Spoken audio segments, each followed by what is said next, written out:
मैं सोने के लिए लेट गई। उसी वक्त रोहेल मेरे करीब आ गया। मेरी आंखें नींद से चूर थीं। मैंने कहा, प्लीज रोहेल, मुझे सोने दो। कहने लगा, बको मत, 1 महीने से बस तुम्हारी शक्ल देख रहा हूँ, खबरदार जो आज मुझे जरा भी नखरा दिखाने की कोशिश की।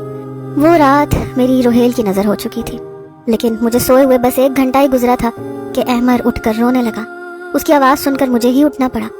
मेरा जी चाहा कह दूं, क्या सारी कुर्बानी औरत के लिए होती हैं। 6 बजे अहमर का रोना शुरू हुआ और सुबह 9 बजे तक जारी रहा।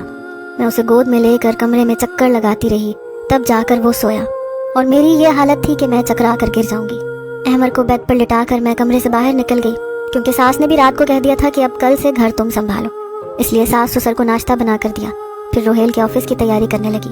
पूरा दिन मेरा अब घिन चक्कर बने गुजरने लगा। रात को अहमर सोता तो रोहेल अपनी बेताबियों के साथ जाग उठते।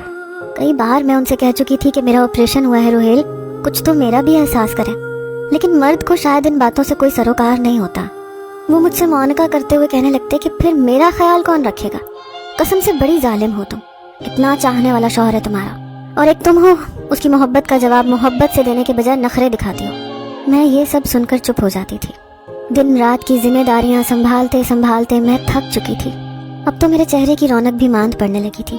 रात रात भर अहमर मुझे जगाए रखता, दिन दिन भर सोता रहता। दिन भर मुझे घर के कामों से फुर्सत नहीं मिलती थी। मेरी आंखों के गिर्द गहरे हल्के होने लगे थे। इस पर रोहेल भी मुझे बात बात पर ताने देने लगे। कहते थे, तुमने क्या एक ही बच्चे में इतना वेट गेन कर लिया है? कम ऑन यार, थोड़ा कम खाया करो। तुम्हें पता है ना मुझे मोटी लड़कियों से कितनी चिढ़ है। प्लीज खुद को मेंटेन रखा करो। रोहेल ना जाने क्यों बहुत चिड़चिड़ा सा होने लगा था। हालांकि घर की बच्चे की जिम्मेदारी के बावजूद भी मैं रोहेल के आने से पहले तैयार जरूर होती थी, लेकिन आजकल उसे मुझ में बस ऐब ही ऐब नजर आने लगे थे। 1 साल बीत गया। अहमर अब पाँव पाँव चलने लगा, लेकिन रोहेल का रवैया यकसर बदल चुका था। अक्सर ऑफिस से आते ही खाना खाकर दोस्तों में जा रहा हूँ, देर से आऊंगा कहकर चला जाता।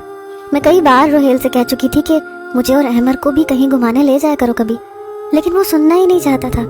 आजकल बहुत बिजी हूँ, ऑफिस के कामों से ही फुर्सत नहीं मिलती, तुम अम्मी अब्बू के साथ चली जाया करो। ये कहकर वो तैयार शैयार होकर दोस्तों में चला जाता। रात को देर से घर आता। कभी कभी तो रात के 2 बजे तक मैं उसका इंतजार करती रहती।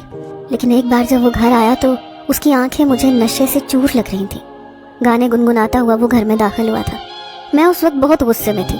वो मुस्कुराते हुए मेरे गाल पर चुटकी काट कर कहने लगा, हाय स्वीटहार्ट, कैसी हो जाने मन। ये कहकर कमरे की तरफ जाने लगा। मैंने घर का मेन गेट बंद किया। कमरे में आते ही दरवाजा बंद किया। रोहेल से कहने लगी कि आपने क्या तमाशा लगा रखा है, रोज आप 2 बजे आते हैं। ऐसे कौन से दोस्त हैं आपके जो रात भर बाहर आवारा गर्दी करते रहते हैं? क्या उनकी बीवियां उनसे नहीं पूछती?